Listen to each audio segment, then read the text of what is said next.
Əslində məsəl deyim ki, bizneslərin əksəriyyəti də sən dediyin Samsung kompetensiyaların üzərində Bəli. qurulur. Mən Ən məşhur bizneslər onun kompetensiyaların indi mən üzərindədir. düşün ki, mənim biznesdə, yəni buna qədər biznesdə bir təcrübəm yoxdur.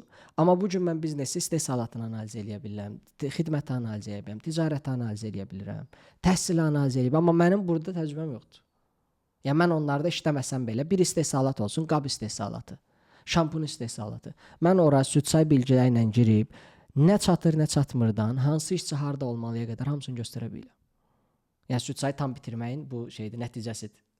Tam oxuyub qurtarmaq. Gözlə bir dəqiqə. İndi sən hal-hazırda bunu belə deyim də praktik istifadə edirsən. Praktik istifadədə eləyirəm. Düşün bir mebel sexi gəldi, koçluğa başladıq oyla. Bu arada koçluq yeni proqramdır. Bundan əvvəl demişdim, amma bunları bitirəndən sonra tam da düzəldi koçluq proqramı. 8 dərsdən ibarətdir. 35 günə sıxmışam, yəni daha praktik və intensiv keçir ki, adam tez-tez dəyişir. 35 gün istəyən olsa bunu 2 aya qədər uzatmaq olurdu. Adam var deyir ki, məndən biraz da işdə davam eləyək. Deməli bir nəfər gəldi, mebel sexidir. Mebel sexlərinin belə bir problemi var. Mebel sexlərində istehsalatda doğru hesablamanı zəif bacarırlar. Konstruksiyadır, yəni divara uyğunlaşmasıdır, burada nə qədər taxta gedəcək, nə qədəri ziyan olacaq, bu ziyanı hara eləsinlər, bunu yenidən istehsal eləyə bilmirlər. Və bunu orada bacaran bir adam var idi. Böyük sexdə ustaları var, yəni ona yaxın ustası var, işləyirlər, hamısı düzəldirlər. Usta da sənin verdiyin çertyoju kəsir verir. Və digər bir ustalar var ki, onu divara uyğunlaşdırır. İzah edə bildim. Baxdım, total adamın 33 işçisi var. Rəqəmlərə baxdım ki, bəzi bir dənə sırf konstruktor düz idi. Yəni imunla olduğu yerdə idi deyə biznes inkişaf eləyirdi. Amma yenə də bu adam doğru hesablan, bəzən elə olurdu ki, istehsalat səhv gedirdi, ustalarda problem var idi. İstehsalat səhv gedirdi. Bir misal üçün də mebel yığılacaq, kuxna mətbəx mebeli yığılacaq və bu 4 dəfə istehsalat girdi, çıxdı, hər dəfə material gedir axı. Adam deyir ki, mən 200 minlik dövr eləmişəm. Hanı pulum? Yox, xeyir yoxdur. Hanı ortada, niyə ancaq elə şeyə gedir? Niyə? Çünki doğru hesablama deyil. Oturduq, hesabladıq.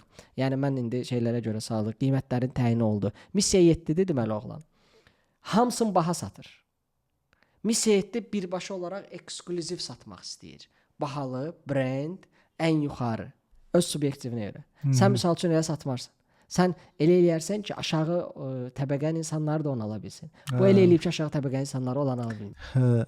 Əslində sən deyəndə mən bir dənə məsələ yadıma düşdü də.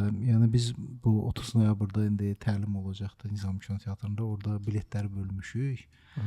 Biletləri deməli 40 manatdan 90 manata qoymuşam ki, hər bir kəs yəni imkan daxilində gəlib iştirak edə bilsin. Hamını fikirləşmirsən. Hə də yəni fikirləşmişəm. Onu deyəndə oyanmış. Dedim həqiqətən nəsə var. İndi fikirləş ki, orada olsaydı missiya 6 və yaxud da missiya 7 aşağı təbəqənin gəlmək üçün şərait yaratmayacaqdı.